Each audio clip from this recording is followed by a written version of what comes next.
Imagine you are a successful journalist in New York City. You're dressed up, sitting in the back of a taxi on your way to a fancy party on Park Avenue. You look out the window and you see a homeless woman digging through a dumpster.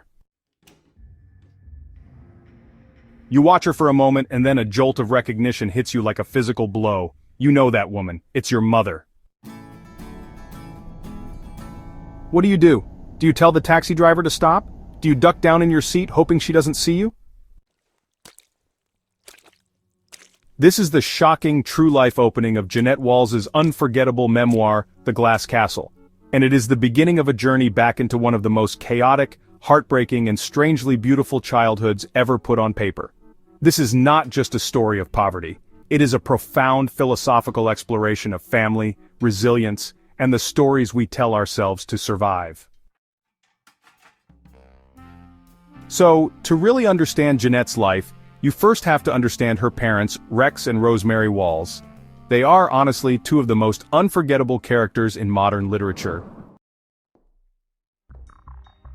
They are, in a way, a study in profound contradiction. Rex Walls, her father, is this brilliant, charismatic, and fiercely intelligent man. He's kind of a self-taught expert in geology, physics, and mathematics. He teaches his children to see the world with a sense of wonder, to question authority, and to live without fear.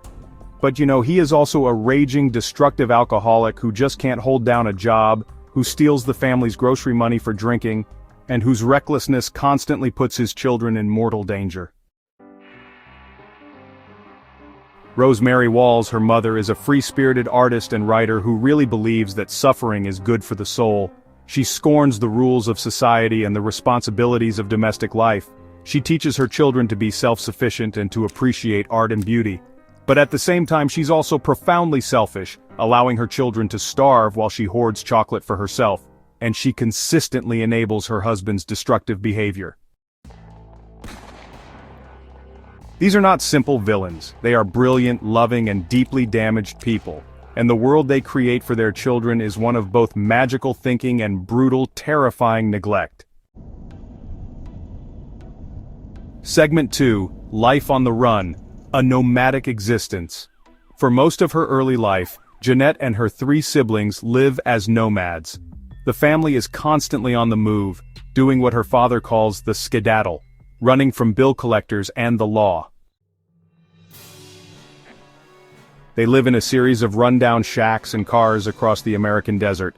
The stories from this period are both horrifying and strangely inspiring. At the age of 3, Jeannette is cooking her own hot dogs and her dress catches on fire, leaving her with severe burns. Instead of seeing this as a moment of neglect, her father frames it as a heroic battle against a fire demon. When it's time to leave the hospital, he checks her out by kidnapping her. There is often no food. The children are left to fend for themselves for days, digging through trash cans for scraps. Yet, in the midst of this poverty, there are moments of incredible beauty and learning. Her father teaches her about the physics of heat in the desert air, and for Christmas one year, when he has no money for presents, he takes her outside and gives her her own star in the night sky. Segment 3, The Glass Castle, The Power of a Beautiful Lie. The central metaphor of the book is the glass castle. This is the magnificent, impossible house that Rex Walls promises his family he will one day build in the desert. He carries the blueprints with him everywhere. It will be a palace made entirely of glass with a special system for melting down trash, and it will be powered by solar panels. The glass castle is a symbol of the profound paradox of her father. On one hand, it is a beautiful, inspiring dream.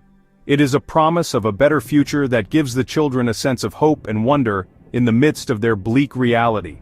It represents the brilliance and the vision that her father truly possessed. On the other hand, it is a lie. It is a constantly deferred promise, a symbol of his alcoholism, and his inability to deal with the real world. In the backyard of their most permanent and most dilapidated home in Welch, West Virginia, they actually dig the foundation for the glass castle. But the hole they dig slowly, inevitably, just fills up with the family's garbage. The glass castle is the beautiful dream and the garbage-filled reality all at once. The most powerful part of the story is how the Walls children do not just survive this chaos, they thrive in their own way. In the vacuum of parental responsibility, they form their own fierce, loyal, and incredibly competent unit. They learn to be radically self-sufficient. They forage for food, they patch the holes in their own leaky roof, they do their homework by candlelight. They create their own budget, saving every penny they can from odd jobs, and they protect each other from the dangers of their environment and sometimes from their own parents. This is the alchemy of a broken childhood. The neglect and the hardship that should have destroyed them instead forges them into individuals of incredible strength, grit, and resilience. The book is not a story of victimhood, it is a story of how the children saved themselves. They're not defined by their parents' failures. Instead, they're really defined by their own incredible success in overcoming them. In this moment, everything changes. The journey toward freedom and understanding begins, even if the road ahead is uncertain. The final act of their childhood is, well, a meticulously planned escape.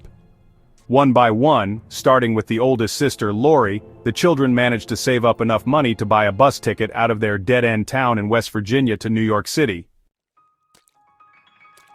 They build new lives from scratch, they get jobs, they support each other, and, they put themselves through college. Jeannette, the girl who was raised by wolves, becomes a successful Ivy League-educated journalist living on Park Avenue. She has, by all external measures, escaped her past.